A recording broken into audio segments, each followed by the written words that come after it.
안녕하세요. 김현지입니다. 이번 영상에서는 총균세의 3부, 지배하는 문명, 지배받는 문명의 세 번째 챕터인 13장, 발명은 필요의 어머니에 대해서 얘기하려고 합니다. 요거 딱 제목 보시면 뭔가 좀 이상하죠? 보통 필요는 발명의 어머니라고 생각이 되잖아요. 그래서 저도 이 제목이 잘못된 게 아닌가 싶었는데 이게 의도하고 쓴 거였더라고요. 한번 보시죠.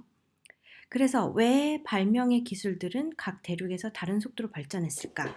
이거에 대해서 궁금해지는데 예를 들어서 크레타 섬에서 파이스토스 원판 같은 경우 세계 최초의 인쇄물인데 이게 왜 널리 이용이 안 됐을까? 단 한 개만 발굴이 됐거든요. 그리고 또 이 원판 같은 형태가 왜 수천 년이 흘러서야 활성화됐을까? 이런 궁금함이 생기게 되는 거예요. 그리고 기술은 역사상 가장 광범위한 경향의 주된 원인이 되는데 이런 것들이 왜 모두 유라시아에서 이런 많은 것들이 왜 모두 유라시아에서 만들어졌을까? 이런 부분에 대해서 궁금증이 생기게 되는 거죠. 그래서 보통 사람이 유전적으로 더 훌륭한 인종이 만들게 되는 거 아니야? 그런 차이가 있는 게 아니라면 왜 그런 걸까? 라는 궁금증이 생기게 되는데 그것에 대해서 이번 장에서 다루게 됩니다.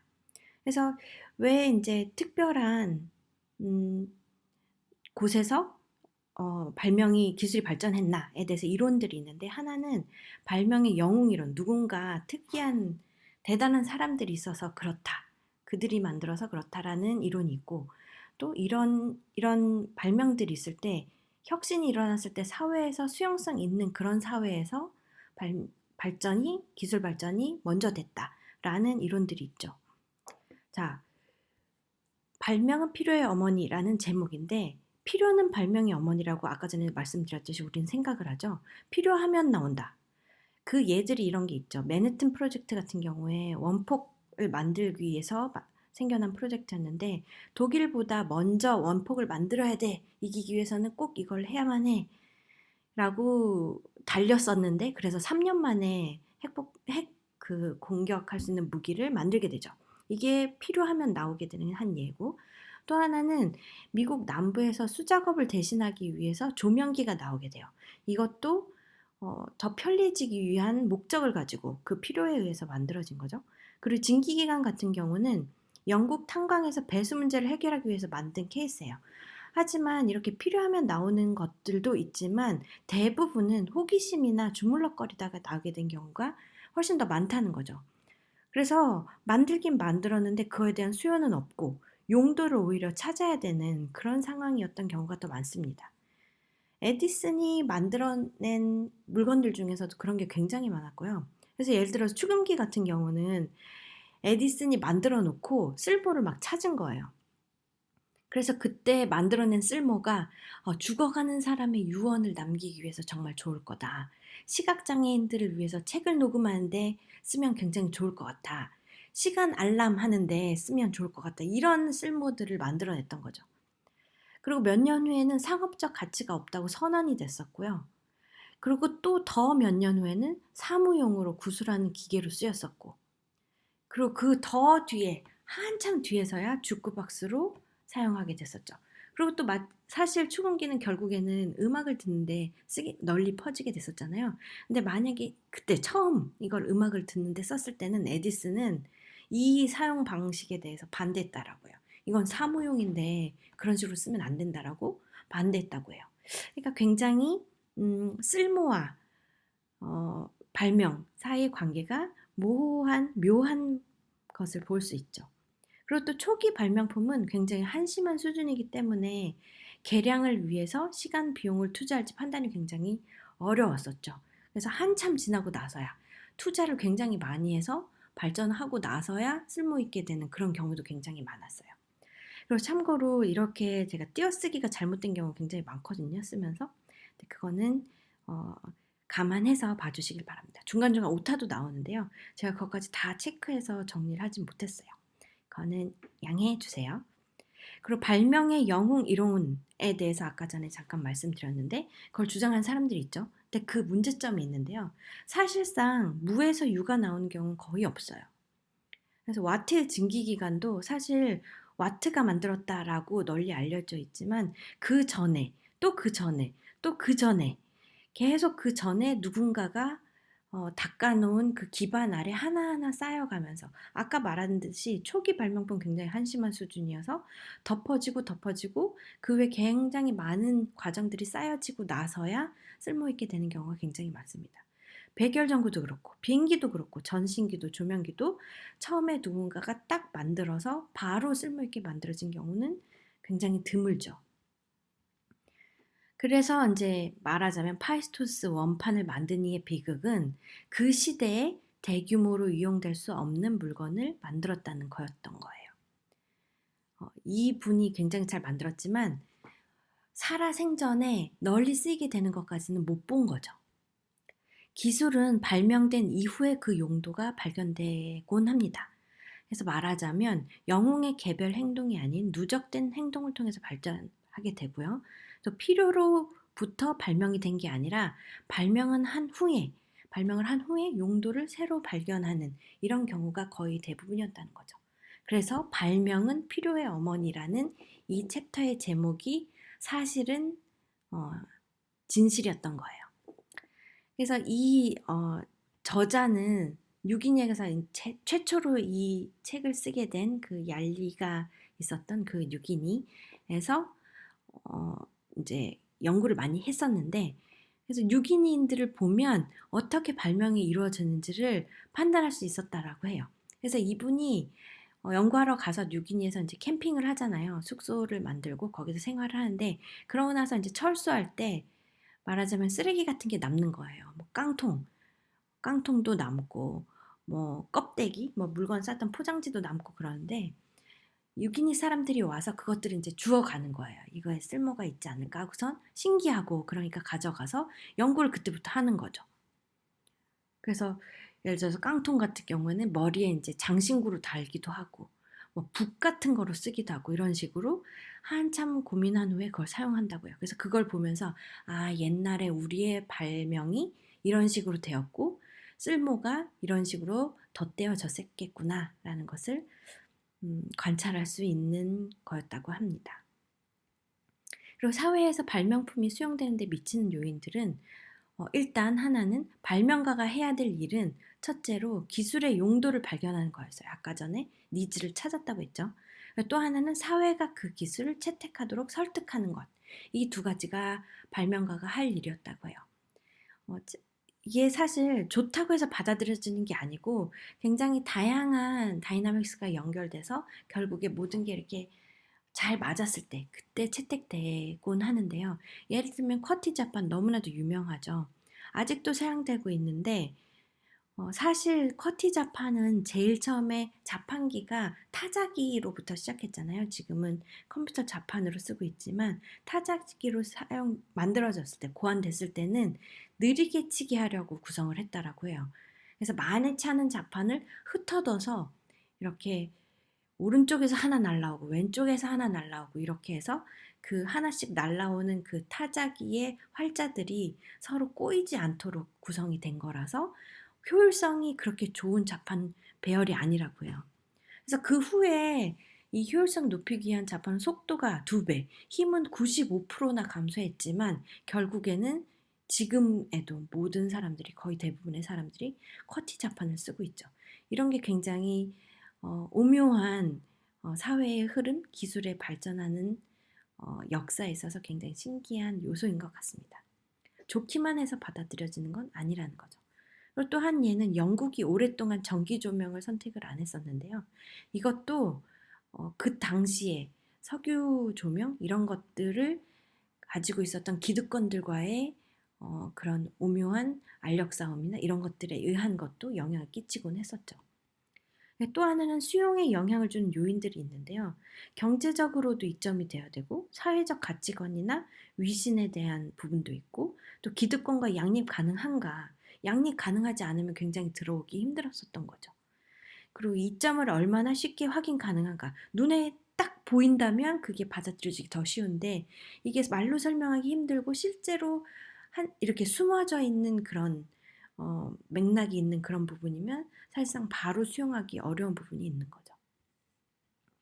그리고 각 사회마다 발명품의 수용에 차이가 생기는 이유는 첫 번째는 꽤 긴 평균 수명을 가져야만 기술이 축적 가능한 넉넉한 시간을 확보할 수 있고, 또 하나는 경제와 사회가 수용할 수 있는 환경이 돼야 되는 거죠. 예를 들어서 노동력 부족한 현상이 있어야 효율화시키려고 기계가 발전될 수 있는 거고, 충분히 싼 노동력이 있으면 발전하려고 애쓰지 않게 되는 거죠. 그거를 해결하기 위한 마음의 조급함 같은 게 없는 거죠. 또 특허권 같은 게 있어야 열심히 발명하고자 하는 마음이 생기는 거고, 기술 훈련을 받을 기회가 있어야 되고, 투자할 경우에 보상 가능성이 있어야 되고, 그리고 개인주의 결과로 그 보상을 자기가 가질 수 있어야 발명하는, 그런데 이제 힘을 실어주는 환경이 되는 거죠. 또 하나는 관념 부분인데, 모험 정신이 있는 그런 사회, 과학적 사고방식이 있는 사회, 그리고 다양성과 이단자를 용납할 수 있는 분위기가 있는 사회인지 아닌지, 그리고 종교에 대한 부분도 일부 수용성의 차이를 가져주는 요소들이 됩니다. 그래서 이 10가지 요소들이 어떻게 보면 사회마다 수용의 차이가 보여지는 그런 요소들이었던 거죠. 하지만 혁신에 대한 수용성은 시대에 따라서 변동했어요. 그래서 한 지역에서도 부족별로 수용성은 달랐고, 또 한 사회에서도 시간에 따라서, 시대에 따라서 수용성이 달랐던 역사들이 많이 있었죠. 그래서 발명 기술의 확산 경위는 발명의 탄생과 전파의 차이를 가져오는 두 가지 요소가 있었는데요. 하나는 발명의 난이도, 또 하나는 다른 사회의 근접도에 따라서 탄생한 것도 달랐고 전파한 것도 달랐었어요. 발명 난이도는 예를 들어서 작물화거나 토기 같은 거는 난이도가 낮아서 굉장히 다양한 곳에서 독립적으로 발명이 됐었고요. 문자 같은 경우는 굉장히 난이도가 높은 발명품이죠. 그래서 한 번 발명이 돼서 그게 전파되는 방식을 많이 따르게 됐었죠. 그리고 독립적 발명보다 전파 속도가 확실히 이쪽이 빨랐고요. 그리고 전파 방식은 하나는 알게 된 후에 수용하는 방식이 있었고, 또 하나는 압도당해서 교체되는 그런 방식의 전파 방식도 있었어요. 그리고 습득하는 방식도 세부적인 청사진, 설계도 같은 거, 자세한 설명을 다 보고 받아들여지는 습득하는 방식도 있었고, 또 하나는 이런 게 가능하구나, 혹은 이런 방향의 발전해보자 라는 모델만 보고 방법은 알아서 찾아내는 방식의 습득 방식도 있었죠. 그래서 기술의 역사에 있어서 지리와 확산이 담당하는 역할도 굉장히 중요했었는데요. 지리적 배경으로 인해서 확산이 안 되면 기술이 습득이 적고 기술을 오히려 잃어버리는 일도 많아지곤 했어요. 그래서 쬐끄만 곳에 사람이 그렇게 많이 살지 않는 곳에 고립되어서 살고 있는 사람들의 조직이 있다면 실제로 이미 갖고 있는 기술이었음에도 불구하고 퇴보되는, 그 기술을 사용하지 않고 포기되는 그런 사례도 많이 있었습니다. 그리고 촉매작용도 되게 중요한 요소인데요. 간단한 문제부터 차근차근히 해결돼야 발전되기 때문에 촉매작용의 의미도 굉장히 커요. 예를 들어서 아까 전에 파이스토스 원판은 딱 한 개 만들어지고 더 이상 발전하고 널리 쓰이지 못했었다고 했잖아요. 하지만 그거 대비해서 중세 유럽의 인쇄공 같은 경우 종이, 활자, 야금술, 앞잡기, 잉크, 문자 이런 것들이 다 이미 있었던 거예요. 이게 다 있다 보니까 그 후에 인쇄가 나오는 건 너무나도 자연스럽고 확산되기도 쉽고, 그리고 되게 효율적으로 만들 수 있었겠죠. 그래서 촉매작용이 기술의 발전에 있어서 굉장히 중요한 요소가 될 수 있었습니다. 그리고 발전의 이런 기술 발전의 두 번의 도약이 있었는데요. 하나는 15,000년 전에서 10만 년 전에 유전적인 변화, 두뇌에 뭔가 이상현상이 생긴 거예요. 뭔가 번쩍해서 사람이 도구를 만들게 되는 그런 유전적 변화가 있었던 그 한 번의 큰 변화가 한 번 있었고, 한 번의 도약. 두 번째는 1.3만 년 전. 이때부터 정주영 생활, 그러니까 한 곳에 정착해서 생활하게 됐는데, 이때 소유물을 축적하게 되고, 그리고 식량 생산자가 여유 남는 잉여 식량이 있어서 전문가를 먹여 살릴 수 있게 되죠. 이때도 굉장히 큰 도약이죠, 이때가. 그래서 이 두 번의 도약으로 인해서 기술 발전이 더 가속도 내게 되었습니다. 그리고 대륙별 기술 격차의 요인도 여기에 이제 정리를 해봤는데요. 앞으로 대륙에 대해서 대륙별로 어떻게 발전이 됐는가, 왜 대륙별로 차이가 있나 라는 것에 대해서 4장에서 다루게 될 텐데, 그거에 어떻게 보면 힌트가 되는 광고가 될 만한 요약이라고 볼 수 있습니다. 그래서 유라시아에서는 가장 큰 땅을 가지고 있었고 가장 빠르게 전파될 수 있었어요. 전파 방향이 동서라서 기후가 비슷해서 쓰이는 물건들도 비슷했던 거죠. 기술도 비슷하고. 그래서 바퀴와 말을 공유한 프랑스와 중국 간의 거리는 13,000km에 달했어요. 이렇게 넓은 먼 거리도 공유하기가 쉬웠던 거죠. 그래서 유라시아가 굉장히 기술 발전하기 좋았고 전파하기도 굉장히 좋았던 대륙이고요. 남북 아메리카 같은 경우에는 둘째로 큰 땅이고 전파 시 파나마 지역에 막히죠. 윗 덩어리와 밑에 덩어리가 있잖아요. 그리고 전파 방향이 남북이라서 기후가 굉장히 달랐고 그래서 사용하는 물건들도 좀 다른 경향이 있었죠.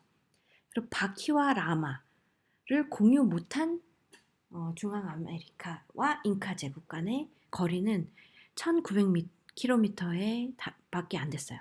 위에 보면 유라시아 같은 경우는 바퀴와 말, 남북 아메리카는 바퀴와 라마 비슷한 것들인데 유라시아는 13,000km 거리가 공유했었고요. 아메리카는 1900 밖에 안 되는 거의 10분의 1에 해당하는 10분의 1보다는 많지만 해당하는 거리인데도 이게 공유가 되기 쉽지 않았던 거죠. 이런 대륙의 차이가 있었습니다. 아프리카는 세 번째로 큰 땅이죠. 하지만 사하라 사막에 막히고 그리고 남북 방향이기도 했고 위도의 차이도 있었습니다. 그래서 토기가 아프리카 남단에 도착한 것은 기원전 1년 정도에서야 도착하게 됐고요. 그리고 또 야금술 같은 경우에는 유럽으로부터 배를 통해서 아프리카 남단을 통해서 들어왔던 거예요.